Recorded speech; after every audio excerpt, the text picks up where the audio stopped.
Have you ever felt that time is more fragile than it seems? That there are moments when the past, present, and future intersect in impossible ways? Today I'm going to reveal 15 extraordinary stories that challenge everything we think we know about time. And these aren't just urban legends, they are documented cases, with witnesses, with physical evidence, with official investigations that never reached satisfactory conclusions. A train carrying 106 passengers enters a tunnel in 1911 and never comes out, but those same passengers show up in Mexico, 66 years before departure.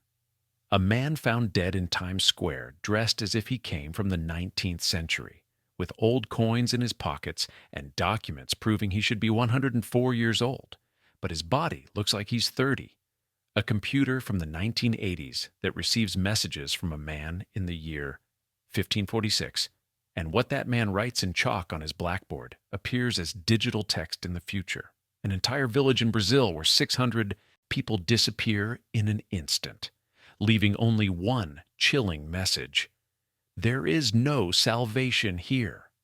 And a hole in Washington so deep that it never finds a bottom, where falling objects never make a sound, and where dead animals you throw in come back to life. These are stories that the authorities prefer to keep hidden, that scientists cannot explain, that defy the fundamental laws of physics. Prepare to question everything you know about reality, because after hearing these 15 stories, you'll never see time the same way again. Let's start with the most documented, the most impossible, the most terrifying of all. Story number 15. The Missing Sinetti Train, July 14, 1911, Rome, Italy. The train station is bustling with activity. It's a hot summer day. The sun shines down on the eternal city. The Sinetti train is ready to depart. This is no ordinary train. It's a luxury train. Elegant carriages, first-class seats, gourmet food in the dining car. And it's full. 106 passengers, wealthy families, businessmen, aristocrats, the elite of Italian society, all boarding for what should be a routine trip. A few hours north, the train departs on time. It winds its way through the Italian countryside. The scenery is beautiful. Green hills, vineyards, the typical Tuscan landscape. Everything is perfect, completely normal, until the train approaches the Lombardy Tunnel. A 500-meter tunnel, half a kilometer, a journey of less than 2 minutes. But just before entering the tunnel, something strange happens. One of the passengers, a businessman, feels something, an overwhelming sense of terror, without reason, without explanation. His instinct screams at him to jump off the train, now, immediately. And without thinking, without understanding why, he obeys his instinct. He jumps off the moving train. He hurts himself in the fall. He rolls through the grass beside the tracks. And from there, in pain but conscious, he watches the train. He watches as a fog begins to form. A white fog, dense, unnatural. It comes from nowhere visible. It just appears, filling the carriages.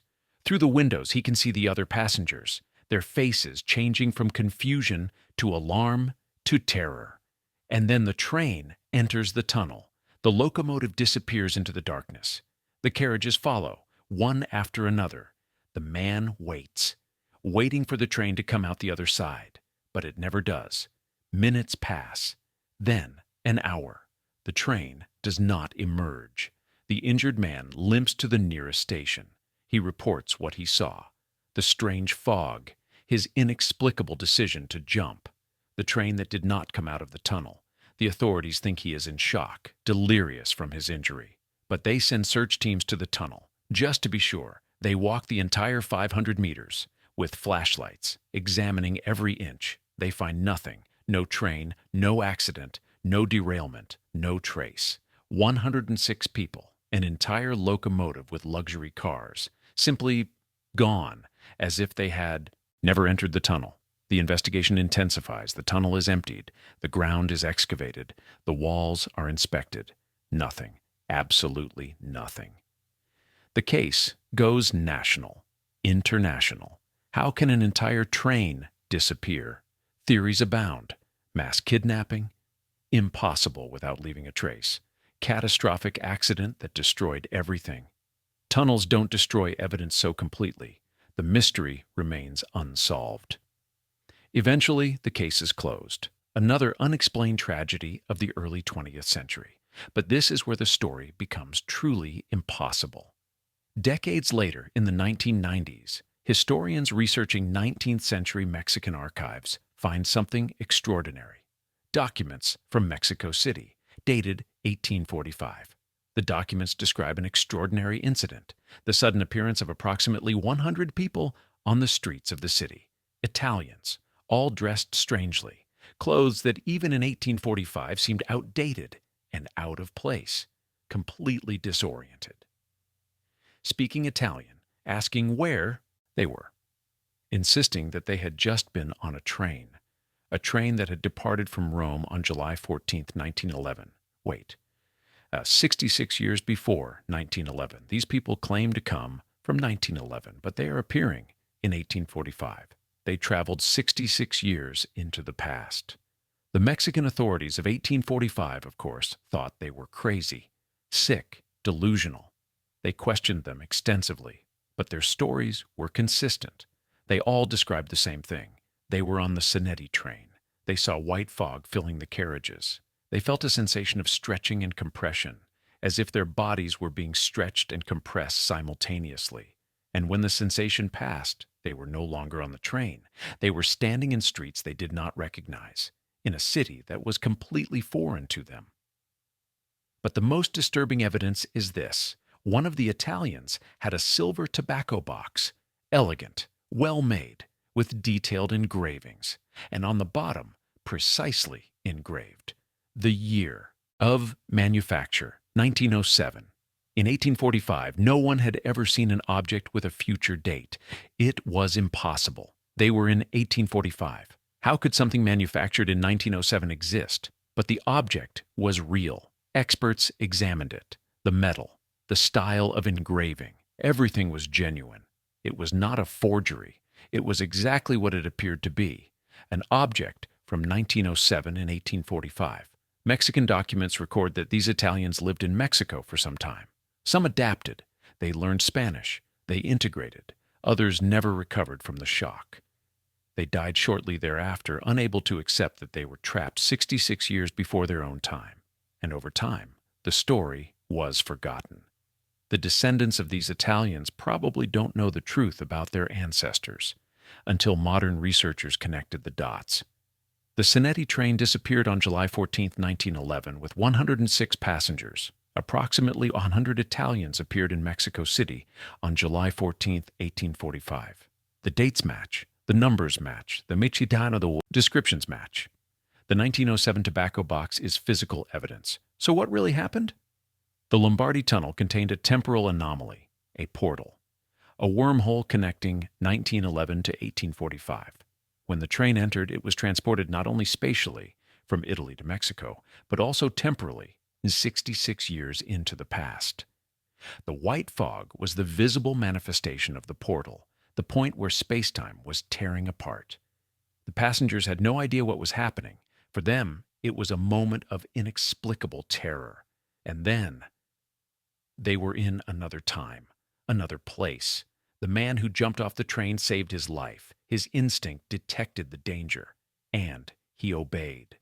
The other 106 were trapped in a time that was not their own, in a world they did not recognize. The Lombardy Tunnel still exists today. You can visit it, you can walk through it, but the locals avoid it, especially on July 14th, because on that date some claim to hear sounds. The sound of a steam locomotive, whistles, voices shouting in Italian, as if the Zanetti train were still there, trapped in a loop, repeating its last journey over and over again.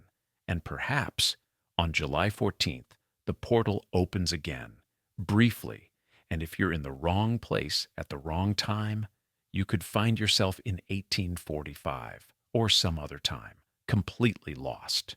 Story number 14, Paul Amadeus Dynock, Conscious Journey to 3906 Geneva, Switzerland. Paul Amadeus Dynock is a quiet teacher, educated, living a simple life, teaching languages. And then he falls ill, seriously ill. Encephalitis lethargica, a devastating neurological disease, inflammation of the brain, extreme drowsiness, and in severe cases, coma. Paul falls into a coma, a deep coma. The doctors don't expect him to wake up. His body lies in a hospital bed, motionless, unresponsive, for a full year. But according to Paul, something extraordinary is happening inside him. His consciousness, freed from the constraints of his dying body, travels. Not through space, but through time.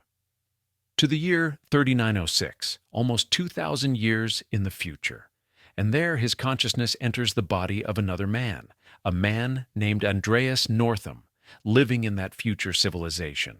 For 1 year, future time, Paul experiences life in 3906, seeing the world through Andreas's eyes, learning, observing, mentally documenting everything.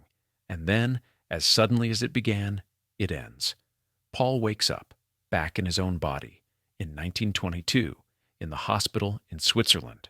He has been in a coma for a year, but for him, he lived a full year in the year 3906. The doctors are amazed that he has woken up. Patients who remain in a coma for so long rarely recover. But Paul is different, transformed, not physically, but mentally. He talks about impossible things, advanced technology, physics that has not yet been discovered, profound philosophical concepts, as if he had really been educated by a civilization 2 millennia more advanced. Paul knows that no one would believe him if he simply told his story. So he does something smarter. He writes everything down, in meticulous detail, a complete diary of his experience in the year 3906.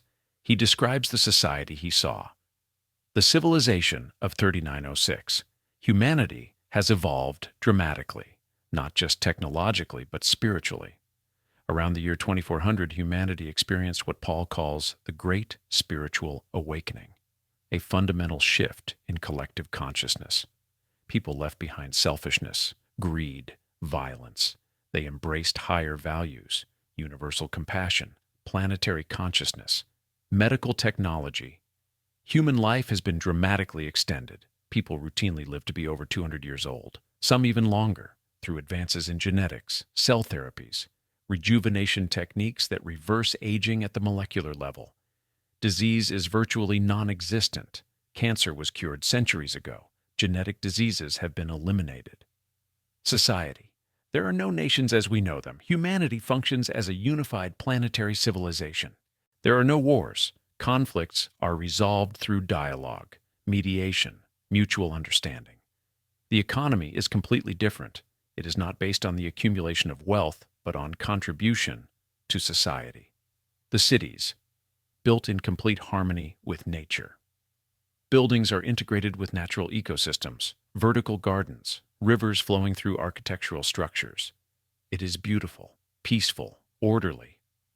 Paul wrote hundreds of pages, documenting everything, every detail he could remember from the year 3906. And then, knowing that his illness would eventually kill him, he entrusted his diary to a Greek student named George Papachazis. "This is the most important thing I will ever write," he told George. "Keep it safe. Someday, when the world is ready, publish it." Paul died in 1924, just 2 years after waking up. His encephalitis finally killed him, but George kept his promise. The diary was published in Greece in 1972 under the title Chronicles from the Future, and it caused a sensation. Some saw it as fascinating fiction, others as genuine, as a real window into the future of humanity, because there was something about the text, a consistency, a level of detail that goes beyond mere imagination. Paul described principles of physics that would not be discovered until decades after his death. He spoke of concepts in molecular biology that were completely unknown in the 1920s. He also made predictions about events between his time and the year 3906. He predicted great world wars that would devastate Europe. World War II had not yet happened when he wrote this. He predicted the rise and fall of totalitarian regimes. He predicted specific advances in medicine and technology. Many of these predictions turned out to be accurate. So how do we explain Paul Amadeus Dionak? Theory 1. It was an extraordinarily vivid dream. During his coma, his brain created an elaborate fantasy, a story of the future based on his subconscious and his knowledge. The predictions that turned out to be true were just clever extrapolations or coincidences. Possible. But it doesn't explain the knowledge of advanced physics and biology. Theory 2. His consciousness actually traveled to the future. During the coma, when his body was in a liminal state between life and death, his consciousness was freed from linear time. He was able to jump forward, to directly experience the future and return with complete memories. Quantum physics suggests that time is not as simple as we think, that past, present, and future could exist simultaneously, and perhaps in altered states of consciousness such as a coma, the mind can access these other times. Theory 3. He was contacted by entities from the future. Paul did not travel to the future. Instead, beings from 3906 communicated with him while he was in a coma. They used his vulnerable state to download information, to show him visions, as a way to send a message to the past. Why? Perhaps as guidance, to inspire humanity to move in the right direction. What makes Paul fascinating is the quality of his writing. He doesn't write like a fantasist. He writes like an academic observer. He documents, he analyzes, he makes comparisons, like an anthropologist studying a foreign culture. And his description of the year 3906 is not a perfect utopia. He mentions that even in that advanced society, there are challenges. Philosophical debates, tensions. He is realistic, as you would describe a real society, not an idealized fantasy. Paul's diary is available today. You can read it. Judge for yourself. Is it the genuine record of a conscious journey into the future, or the elaborate fantasy of a brilliant mind trapped in a coma? Only time will tell, literally. Because if we reach the year 3906 and find a civilization exactly as Paul described it, then we will know it was real, that his consciousness really was there, observing, documenting, leaving us a map to our own future. Story number 13. David Lang, the man who vanished, September 23, 1880. Tennessee, United States. A quiet day, clear skies, pleasant temperature. David Lang is a farmer. He has a modest farm, a wife, 2 young children. It is approximately 5 p.m. David leaves his house. He walks across his field, a completely open field. No trees, no structures, just grass. His wife Emma watches him from the porch. Their 2 children are playing nearby, and at that moment, his friend Judge August Peck arrives in his carriage, accompanied by his brother-in-law. 5 people, 5 witnesses, all with a direct line of sight to David, all watching as he walks across the open field. And then, without warning, without sound, without explanation, David Lang disappears. He doesn't fall, he doesn't run, he doesn't hide. He simply ceases to exist. One moment he is there, walking normally. The next, the space where he stood is empty. Emma screams. The children scream. Judge Peck and his brother-in-law jump out of the carriage. They all run to the spot where David disappeared, calling his name. There is no answer. There is no trace. The field is completely flat. There are no holes. There are no hidden wells. There is nothing to explain how a grown man simply vanishes. They mark the exact spot. They search for hours. They call neighbors. They organize search parties. They dig up the area, looking for underground tunnels, caves, any explanation. They find nothing. The earth is solid. There are no empty spaces. David Lang simply ceased to exist in the middle of his field. And then they notice something strange. At the exact spot where he disappeared, the grass begins to die. A perfect circle forms, approximately 3 meters in diameter. Inside that circle, the grass withers. It turns yellow, then brown, and nothing will ever grow there again for years. A permanent mark. But the most terrifying part comes later. Months after the disappearance, David's 8-year-old daughter is playing near the dead circle, and she hears something, a voice, faint, distant, as if coming from far, far away. It's her father's voice. "Help me! I can't find my way back. It's dark here. Please help me!" Terrified, she runs to find her mother. Emma comes, and she hears the voice too. David's voice, screaming from somewhere impossible. They call the neighbors. Others come and listen. David Lang's voice, desperate, begging for help, but they can't locate it. It's not coming from above. It's not coming from below. It's just there, in the air, around the dead circle. For weeks, the voice is heard intermittently, getting weaker, getting more distant. Help! Please! Dark! Cold! Until finally it stops. Permanent silence. David Lang was never found, alive or dead. The case remains unsolved to this day. So what happened to him? Theory 1, he fell into a sinkhole that closed immediately. The ground collapsed beneath him. He fell into a cavern. The hole sealed itself. But excavations found no caverns, and sinkholes don't close instantly on their own, leaving perfect circles of dead grass. Theory 2, dimensional portal. David walked straight through a portal, a crack in reality, a point where our world touches another. He crossed over into that other dimension. He got trapped. The dead circle is the mark of the portal, the point of contact that permanently damaged the earth. And the voices were David screaming from the other side, through the crack, hoping someone could hear him, but no one could help him. No one knew how to open the portal back. Eventually, the crack closed completely, silencing his voice forever. Theory 3, time experiment.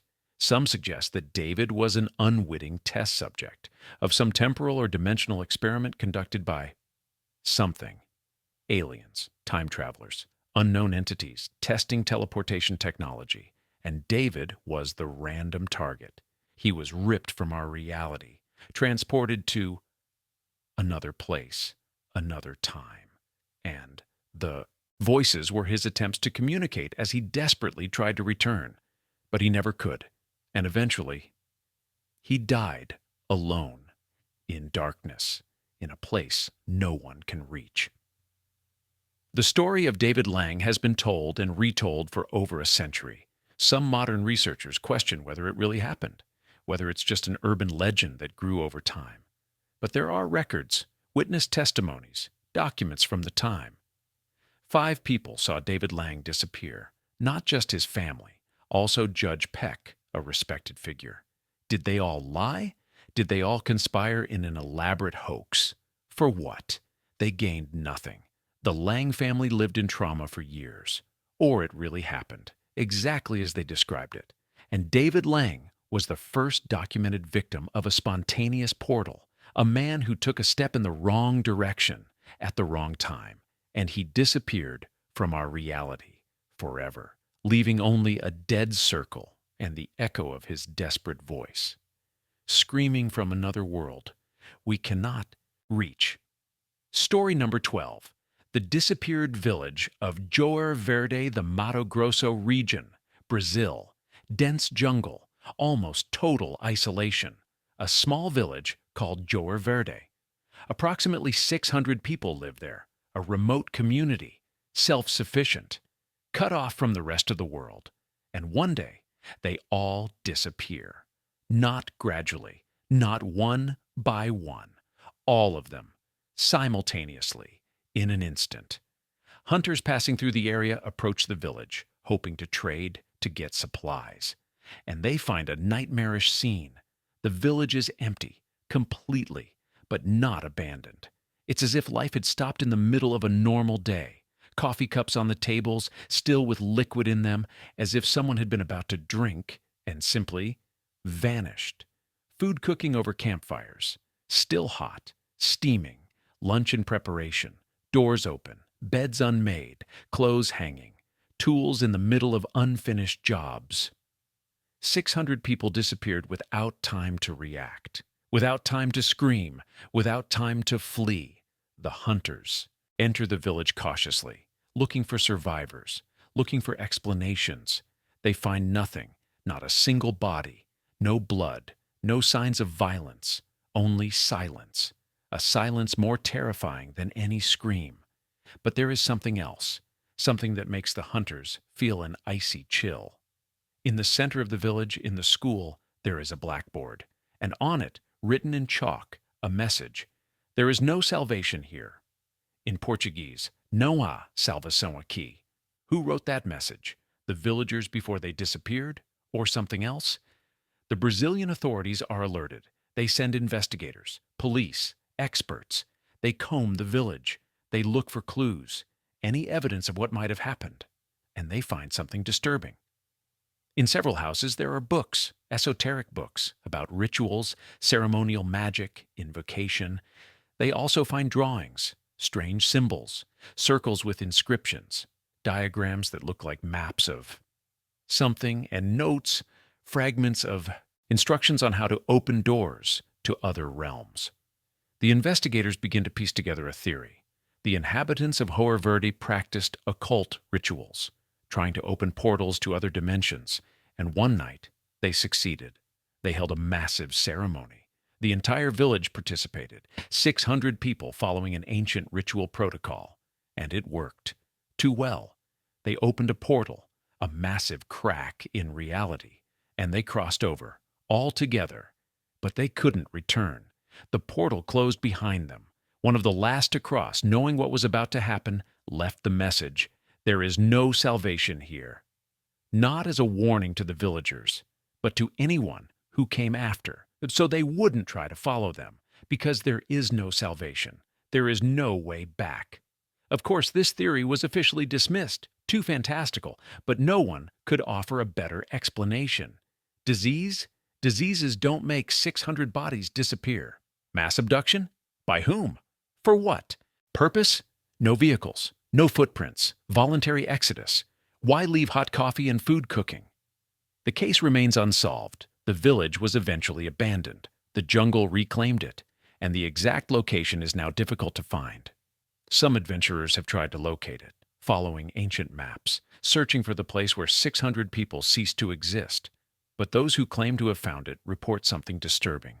The area has a strange feeling, heavy, as if the air itself were charged with something invisible. And at night, some say they hear voices, faint like distant echoes. The voices of 600 people trapped in another dimension, screaming to go home, but no one can help them because no one knows how to open the portal back. And maybe that's for the best, because if you could open that portal, what else might cross over? What entities from that other realm might decide to visit us? Perhaps the villagers of Joer Verde discovered something that humanity should not know, and they paid the ultimate price, trapped forever, in a place no one can reach. With only one message left behind, there is no salvation here. Story number 11. Rudolph Fentz, The Man Out of Time, June 1950. Times Square, New York, the beating heart of Manhattan, one of the busiest intersections on the planet. Thousands of people walking, taxis honking their horns, neon lights shining, the typical urban chaos of New York. And in the midst of all this, a man appears. He doesn't walk toward the intersection from a sidewalk. He doesn't come out of a building. He's just there. Suddenly, in the middle of the street, and he looks completely out of place. He is wearing 19th century clothing, an old-fashioned formal suit, top hat, long Victorian-style sideburns, and his expression is one of pure terror. He looks around with wide eyes, cars passing at impossible speeds, towering buildings, bright electric lights. It's as if he's never seen any of this before, as if he's been transported from 1876 straight to 1950. He runs frantically, trying to escape the vehicles he doesn't understand, trying to cross the street, and then a taxi hits him. The impact kills him instantly. The police arrive, a traffic accident, routine, tragic but common in a city like New York, except for the details. The man has no modern identification, no driver's license, no credit cards, nothing from the 20th century. What he does have is extraordinary. Coins in his pockets, all from the late 19th century, coins that haven't been in circulation for decades, and they are not for collectors. They are worn, used, as if they had been in circulation recently. A letter, addressed to a New York address, with a postmark from 1876, a business card from a brewery that went bankrupt in 1890. But the card looks new. It is not 60 years old, and an ID, which indicates that his name is Rudolph Fentz, born in 1846. If that's true, he would have been 104 years old in 1950. But the body on the autopsy table looks like that of a man in his 30s, healthy, vital, no signs of extreme aging. The police are confused. They investigate. They search missing persons records. They check the address on the letter, and they find something incredible. In 1876, a man named Rudolph Fentz was reported missing. He went out for a walk one night in June and never returned. The description in the 1876 report matches the man who died in 1950 perfectly. Same name, same apparent age, same style of clothing. Rudolph Fentz disappeared in 1876, and he appeared in 1950, 74 years later, without having aged a single day. Investigators look for rational explanations. Was he an actor in period clothing? But why would he have genuine coins from the 1870s and authentic documents from that era? Was he a con artist? What scam requires dressing up in 19th century clothing, carrying genuine antique objects, and then throwing yourself in front of a taxi? Was he mentally ill? Possible. But that doesn't explain the genuine antique coins or the letter with a postmark from 1876. And his reaction was very specific. He didn't act like someone pretending to be from the past. He acted like someone genuinely transported from 1876. He had never seen a car before, literally. It wasn't acting. It was genuine terror. The most disturbing theory: Rudolph Fentz went out for a walk in 1876. He walked straight through a time portal, a point where 1876 and 1950 briefly connected. He was transported instantly. For him, it was just one step. One moment he was on the familiar streets of 1876. The next, he was surrounded by roaring machines and impossible buildings. His mind couldn't process it. He panicked completely, and he died shortly after, run over by technology he didn't even know existed. The case of Rudolph Fentz has been analyzed for decades. Some researchers claim it's an urban legend, that it never really happened. But there are police records, documentation of the accident, photographs of the body, and the 1876 missing person report is real. A man named Rudolph Fentz who left and never returned. 74 years later, a man with the same name, the same apparent age, the same clothes, appears in Times Square. Coincidence? Or evidence that time is not as stable as we think, that there are moments, places, where you can take a step and emerge in a completely different era. And if it can happen to Rudolph Fentz, it can happen to anyone. We've covered 5 stories so far, 5 cases that defy all logic, a train that travels 66 years back in time, a consciousness that jumps to 3906, a man who vanishes, leaving only a dead circle behind, an entire town that disappears, and Rudolph Fentz, the involuntary traveler. But the next 10 stories are even stranger, more documented, more impossible to ignore.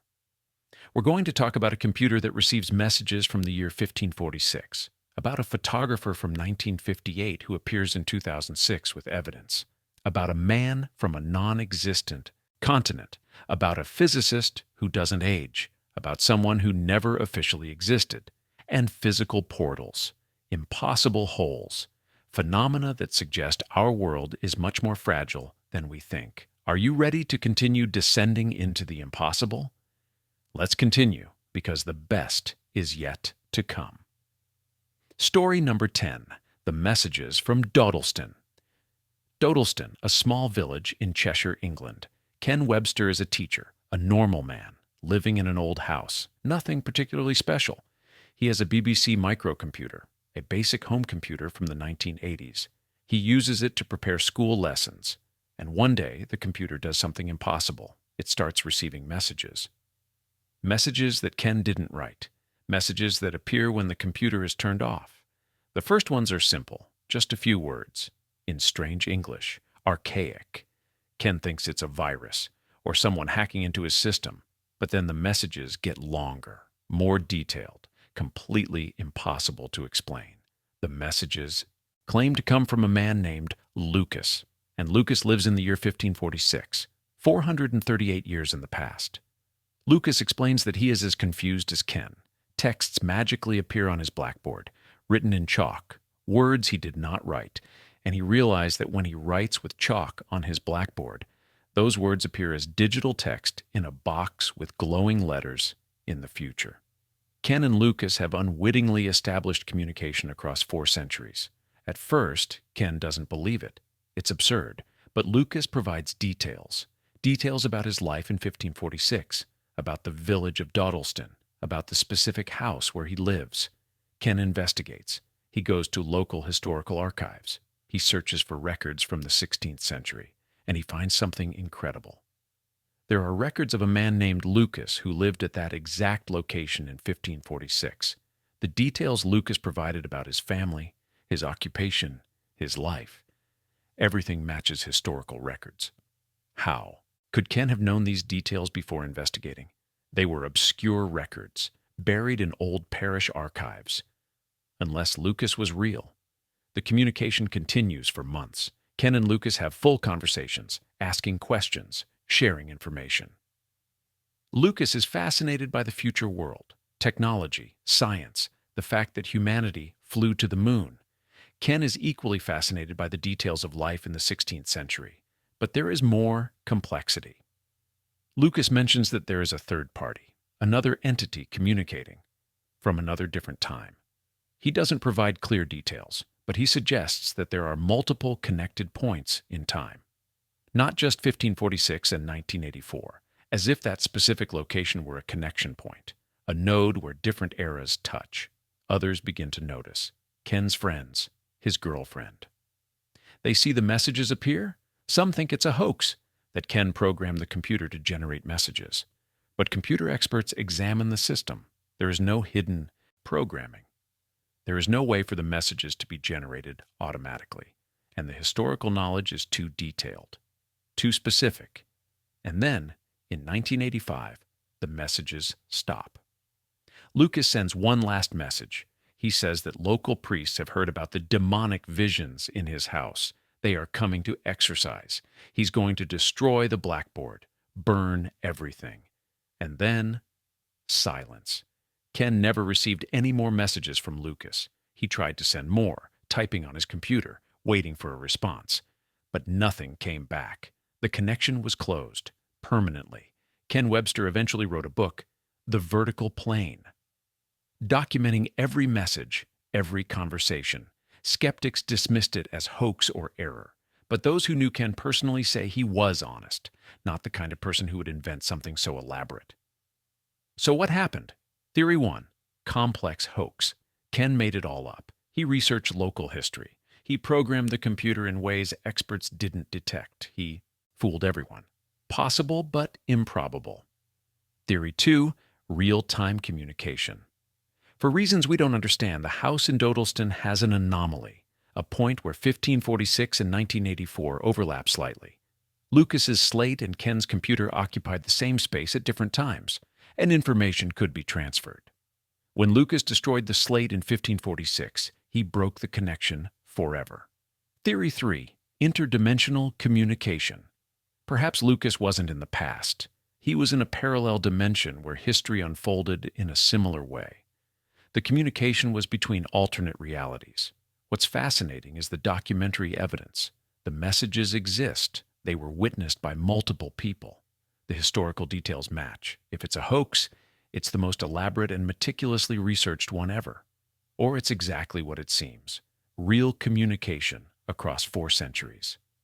And if that's possible, what other messages from the past or future are we missing? Story number 9. Sergei Ponomarenko, the photographer from 1958 Kiev, Ukraine. The police receive a call, a man acting strangely in the streets, possibly dangerous or mentally ill. They arrive and find a young man of about 25 years of age, dressed in clothes that look like they're from the 1950s, completely disoriented. They take him to the station. During questioning, he insists on something impossible. I come from 1958. I was walking with my girlfriend Valentina. I wanted to take a picture of her. I took out my camera, and then everything changed. The officers think he has mental problems, but they find something in his belongings, a genuine Leica camera from the 1950s. With film inside, they decide to develop the film. The photographs show Kiev in the 1950s, buildings that no longer exist, people dressed in the fashion of that era, and one photo shows an object in the sky, bright, silver, a clearly visible UFO. The investigators are stunned. The camera is genuine. The film is old. The photos are not digitally edited. They search historical archives. Was there a Sergei Ponomarenko who disappeared in 1958? And they find him. In Kiev archives from 1958, there is a missing person report. Sergei Ponomarenko, 25 years old. He disappeared while walking with his girlfriend. The description matches perfectly. They locate Valentina, now a 70-year-old woman. They show her photos of Sergei from 2006. She breaks down in tears. That's him. That's my Sergei. But he disappeared almost 50 years ago. Why didn't he age? She confirms everything. They were walking. Sergei raised his camera, and he just disappeared right before her eyes. Sergei Ponomarenko disappeared in 1958, and he reappeared without aging in 2006, 48 years later, and then, as mysteriously as he appeared, Sergei disappears again. One night, he leaves his guarded room. Without picking any locks, he simply vanishes. He was never found. But the photos remain, physical evidence of something. Impossible. Did he return to 1958? Was he taken to another time? No one knows. But the photos prove that something happened. Something that science cannot explain. Story number 8. The Man from Laxaria, Frankfurt an der Oder, Germany. A man appears on the streets, completely disoriented. His name, Jofar Vorin. He says he comes from a country called Laxaria, on the continent of Sacria. No one has heard of these places. They don't exist on any map. Jofar insists. He describes Laxaria in detail, its geography, its culture, but no country matches his description. He speaks a language that no one can identify, but he also speaks basic German, very old-fashioned German. He says that German is an ancient language that he studied in Laxaria, a language that his people consider long dead. He explains that he was walking through a forest. He entered a tunnel of light, and he came out in Frankfurt. And when asked what year he comes from, he replies, 2083. The authorities keep him in custody, trying to understand who he is. And then one night, he disappears from his guarded room, without a trace. Was he from a parallel reality? From the future? From another world? No one knows. But his case is documented in German archives. A man from a place that does not exist, speaking a language that does not exist, who disappeared as mysteriously as he appeared. Story number 7.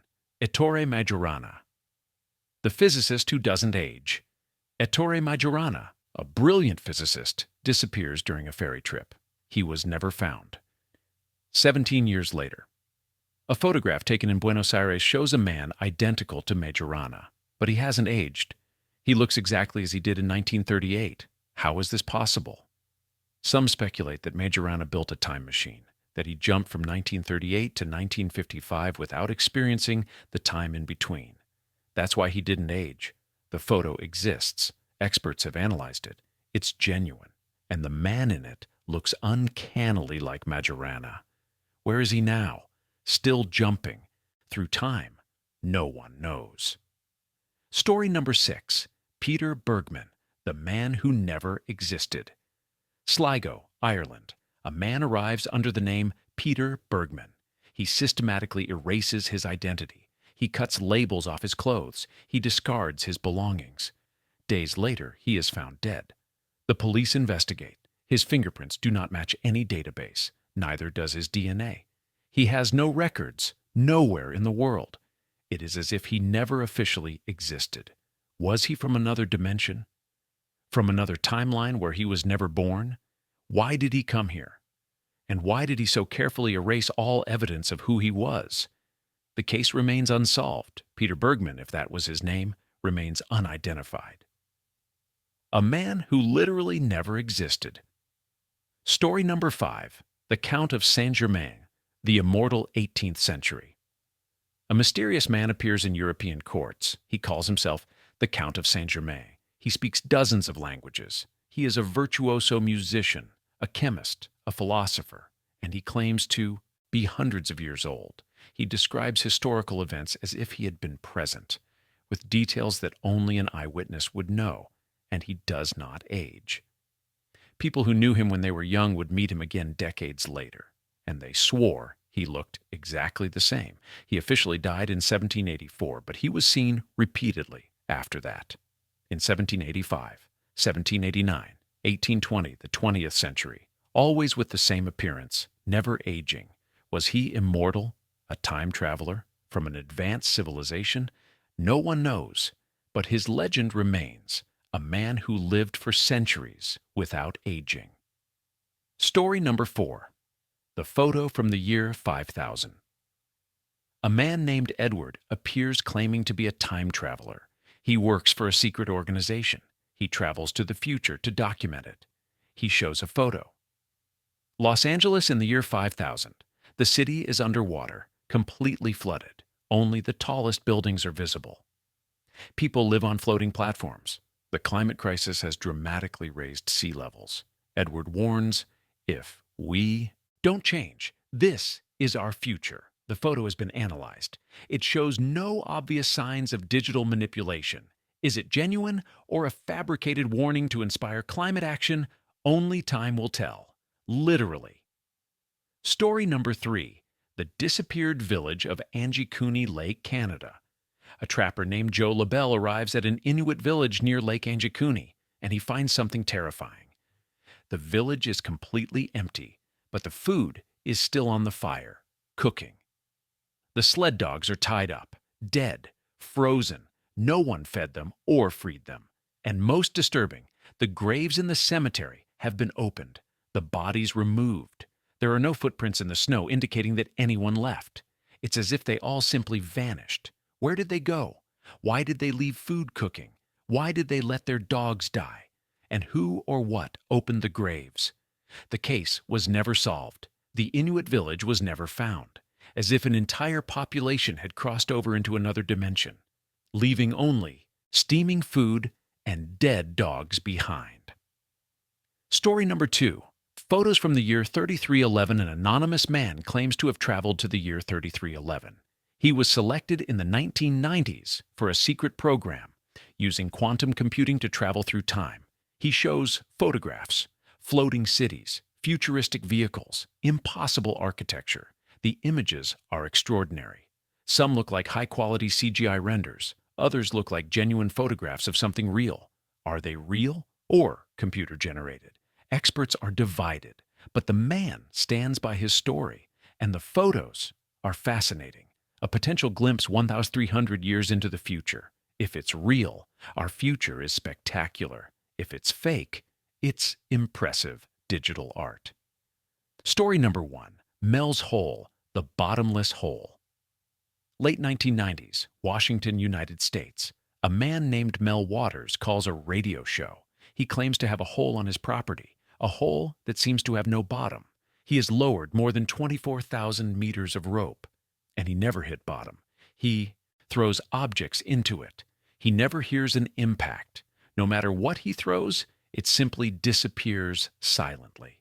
But the strangest thing, he throws a dead dog into the hole. Days later, that same dog appears alive near his property, recognizable by unique markings, as if the hole had returned it. Alive. Mel reports this, and shortly after the government confiscates his property, without explanation. The area is restricted. No one can access it. What is the hole? A portal? A dimensional anomaly? Why did the government confiscate it so quickly? No one officially knows. But Mel's Hole remains one of America's strangest mysteries. A hole with no bottom. That brings the dead back to life, and that the government wants to keep absolutely secret. Final conclusion. 15 stories, 15 cases that defy explanation, trains that travel decades back in time, consciousnesses that leap millennia, men who vanish, towns that disappear, travelers out of time, computers that receive messages from the past, photographers frozen in age, men from places that don't exist, physicists who don't age, people who never existed, immortals who live for centuries, photos from the distant future, and wholes that defy the laws of physics. Each story, individually, could be dismissed, rationalized, explained. But together they form a disturbing pattern. Time is not what we think it is. It is not a straight line. It is not immutable. It is fluid, permeable, full of cracks and portals.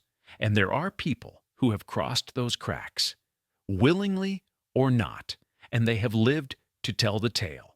Or they have not lived, and they only left evidence of their impossible passage through time. The question is not, is time travel possible? The question is, how many times has it happened without us realizing it? How many time travelers walk among us right now, careful not to be detected, learning from the mistakes of Rudolph Fentz and Andrew Carlson? And how many portals are there, waiting, ready to drag the next unfortunate soul into another time? Perhaps the Zanetti train is still crossing, over and over again, in an eternal loop. Perhaps David Lang is still screaming from a dimension we cannot reach. Perhaps the 600 villagers of Yoer Verde are trapped in a realm they opened but could not close. And perhaps you, yes, you listening to this, perhaps at some point in your life you will take a step and emerge in another time. Will you be ready? Will you know how to return? Or will you become story number 16? The next impossible case that no one can explain. Time is fragile. Reality is permeable. And the next step you take could be your last in this time. Which of these 15 stories impacted you the most? Which one do you think is most likely to be real? If you could travel to any moment in the past or future, where would you go? Leave your answers in the comments. And if these stories made you question the nature of time itself, like and subscribe. Because there are many more mysteries waiting, more impossible cases, more evidence that time is not what we were taught. Thank you for joining me on this journey through the cracks of time. Until the next mystery. If time allows us to get there, or maybe it already happened, and we are simply remembering what we already experienced in another timeline. In a universe where time travels, everything is possible, everything is uncertain, and nothing is permanent. Time is waiting for you. Do you dare to cross over?